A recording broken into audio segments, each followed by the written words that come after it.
Loving without attachment is a spiritual concept that have always been interested in for the past maybe 5 to 8 years now.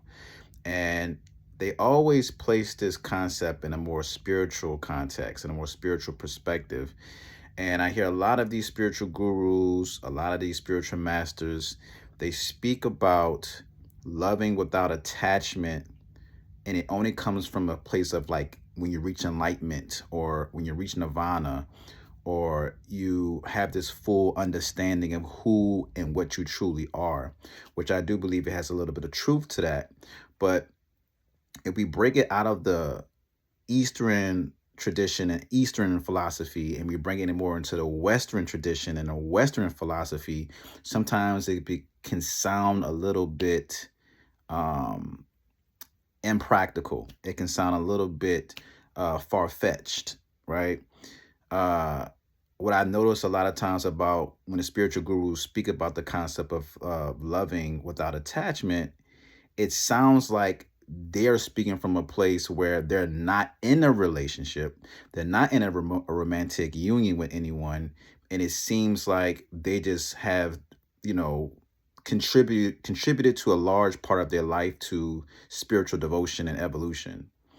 And that's great. That's dandy. That's fine. But let's say in the Western culture, we all want to have that spiritual union or spiritual experience or form of enlightenment, but also would love to have it with our partners, right? And so some of the things that I've came across in terms of understanding this concept of loving without attachment is, of course, some people would say, you know, in order to love someone without attachment, you want to treat them like a butterfly. You know, in order to catch a butterfly, you just open your hands and you allow the butterfly to come to you. And when it's time for the butterfly to leave, you just allow the butterfly to flap away. Some other people would say treat love without attachment like feeding a cat. When, you know, cats have a particular behavior that's different from dogs. Cats don't require so much attention like dogs do. So when cats feel that they're ready to, let's say, entertain or get some type of attention, they come to you when they please and they leave when they please. And most people understand the nature of cats, and so they don't get mad or feel like, oh no, where you're going at, you know, because we know that cats have their own distinctive way of how they like to receive attention and affection from their caregiver. And recently, uh, I listened back to Moji's perspective because I really do honor a lot of Moji's teachings. And so in this particular video, I'm going to share a little bit about what he said, but I'm also going to break it down deeper and decode some of what he's saying, because what he's saying at this, to me, at this point is completely outdated and there needs to be a different perspective. So I'm going to play this clip and then I'm going to decode more about what he's not saying and what needs to be said in terms of loving your significant other without attachment. All my life has been. If the love is mostly coming personally, and if it's only romantic love, if it's mostly been this, then sometimes a lot of trouble come. But the love that is springing out of your being, not out of your becoming and wanting and so on, but a love that is released through your freedom, through your knowing yourself. This one is all-inclusive somehow. It also has the fragrance of a private love and the love you have that has different expressions in it. But you're not bound to any particular expression, you see. And all of them can be satisfied in their own way. But if you're living and the height of your aspiration is only for a partner in a romantic setting, then it's very limited. And the life will bite, and it should bite, because this biting is an opportunity for your greater freedom. You see? Don't let the mind set the stage for your life, because it will always be a limitation. So sometimes while you're on your own, if you are so lucky sometimes, then you can use this opportunity really to deepen your understanding and to come home fully to yourself. So that if you come into relationship, and especially the ones which are, because of course, a relationship with a partner is also a very important tool of consciousness, because sometimes this type of relationship is very, very good at exposing some aspects of yourself which other relationships can't do,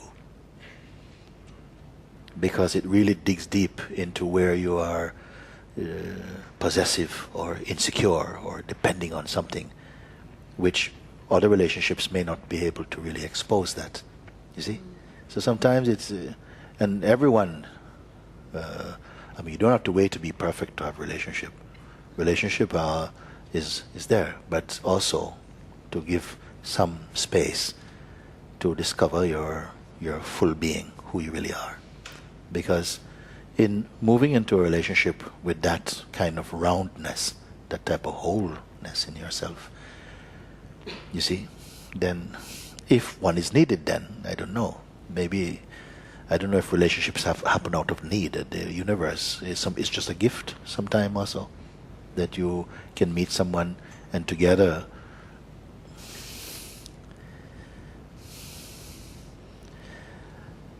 you bring strength and clarity and insight into each other also, can be like this. But if you're living just for that, then it will be trouble.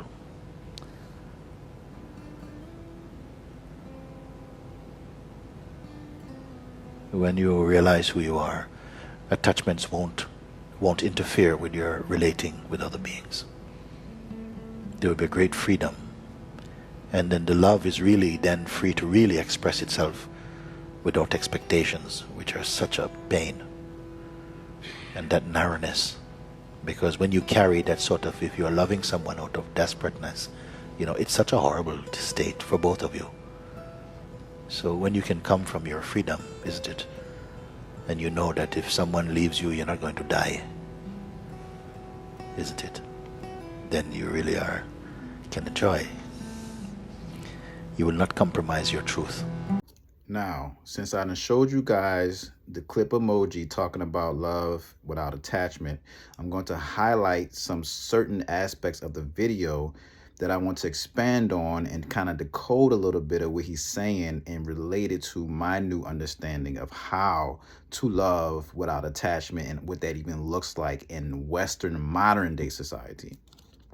So the first thing that he said was something similar to, if it's only been about romantic love, there's a lot of trouble that may come.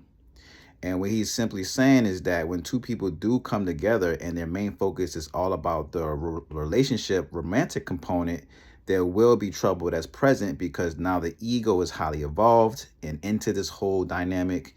And also the wounded child, the inner child, is also involved, and both parties have wounded inner childs. And so this trouble that he's speaking of is going to be a distortion of what love is supposed to be, or how it's supposed to feel, or how we're supposed to experience it, because we are operating from this wounded self. And then he says something about, of course, that love is released through our true being, being in the true essence of who we are and being completely whole. Now, this is where I like to draw the line, because like I said, a lot of these spiritual gurus who, dedicated, committed the vast majority of their life in the Eastern world, they have different challenges, and they are, let's say, more susceptible or have more resources available to them in terms of how they deal with their spiritual evolution. In the West, we're a little bit more limited. So, we praise more psychology and more personal development, things of that nature. So when I hear this concept from a lot of spiritual gurus, all I feel is that they want you to basically get into an isolated state of solitude and work towards building up or understanding this part of yourself that is whole. And this alone can be something that is obviously attainable, and it comes with many challenges. And for some people, especially in modern day, we don't got time to go sit in no goddamn cave meditating all day trying to understand oneness. So in modern day, how do we cultivate this? I would say the path or the journey to cultivating wholeness is just as extremely hard being a monk in a mountain, and is just as extremely hard doing it in modern day society with, say, in relationships. One path is not greater or lesser than the other. It just really depends on the person reincarnation, the person divine assignment, etc., etc. But I don't hear so many perspectives on how to obtain this level of wholeness in a relationships or in a modern day world. So let's continue going through with the video. He also states that if the height of your aspiration is for only a partner, it's very limited. Why does he say that? The reason why he says that, because we as Western people have not been educated on how to expand outside of a romantic relationship. All we think about is our personal needs, the things that we want from our partner, and are they creating pleasure in our life? It's very limited. We have a limited, miseducated perception perspective on how relationships function in modern day society. So when he says that it's very limited, he is absolutely right, because we only see relationships as, what can you do for me? How can you support me? What pleasure can you bring to my life? What can you add to my life? Right? It's all about self gratification. It's all about self glorification. It's all about, what can you do for me, vice versa. Okay, so something else that he shared that I think that was very important. He said relationships with a partner is a very important tool for consciousness. It's very good at exposing aspects of yourself. Okay, so now this is another important key takeaway that I want you guys to understand about what he is saying, is that when you are in a relationship, this is the highest tool that you can utilize in your life for evolution, for change, and to become more whole. Okay. The thing about it is, we don't have the education on how to become more holistic while you're in a relationship. And so when he talks about the tool of consciousness, we have to understand what consciousness is, because consciousness, the term of it, gets misconstrued with all these spiritual concepts. Consciousness is a state of awareness. Let's keep it very simple. That's what that means. So when you're in a relationship, you're utilizing this tool to bring awareness to different aspects of yourself and for the other person that they're not aware of, that's keeping them in a limited perception. Okay. So what that looks like is, when you are with your partner, you are telling them, hey, you do this particular thing. You do this particular thing. I notice when you do this, you feel this way about yourself. I could tell that you talk down on yourself. I could tell that you don't believe in yourself. I could tell that you reject yourself a lot. I can tell that you need a lot of validation for who you are as a person. I can see that you don't believe in yourself and your goals and your aspirations and things that you talk about. Your partner is always mirroring things to yourself to help yourself improve.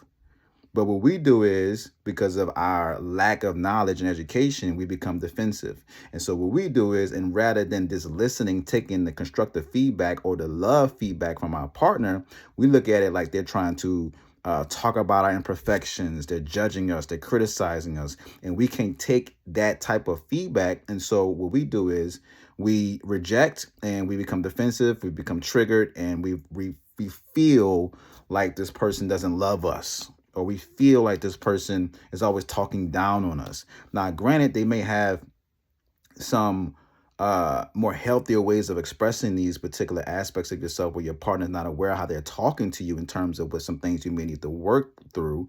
But ultimately, that partner is trying to mirror aspects of yourself that you need to work on to become whole. And lastly, he shares something about, when you realize what you are, attachments won't interfere with other beings. I highly agree with this as well, because what he's saying is, we don't know what we are. We think that we are our thoughts, our mental stories that are being played out in our head on a consistent basis. We think we are our emotions that we feel every day, every minute, every second. We think we are our experiences that we had in our childhood, in our teenager years, and our adult years. We think that we are mothers and fathers and bus drivers, lawyers, doctors. We think that we are these certain roles that we play out in society. So when we talk about becoming whole, what are we talking about in modern day society? What we're talking about is there is an aspect of ourselves that has always been complete, has always been whole. This aspect of ourselves stems from our inner child. When we were children, we were already complete. We didn't need for anything. But as we became more and more older, we became more into human experiences, we became more indoctrinated and socially programmed to so many different things. We start to give away our essence. We start to give away aspects of ourselves, thinking that this is actually what fulfills us, not knowing in the moment, because we're children, that we are already fulfilled and and we don't need for anything. That means is we don't have attachments. We're just we're just being, we're just be. So what I have discovered, in order to love without attachment, we have to understand that when our inner child is still wounded from our childhood experiences, naturally the behavior that we're going to adopt is we want to attach and cling on to whatever we deem lovable in our life, or whatever gives us a feeling of love inside of our bodies. So we have to understand, to love without attachment is completely predicated upon our childhood wounds. Understand one thing and one thing only: when you were a child, you literally just came from the place that you originally are from, your true essence. You came through your mother's womb, throughout the portal from the spiritual realm, and the most purest aspect of yourself, the most purest essence of yourself is when you're a child. This is the closest part of yourself that's close to, say, God, the universe, the creator, when you are a child. This is the stage where you are complete. Your inner child only cares about wholeness. I have experienced this personally. Some of my clients have experienced this as well.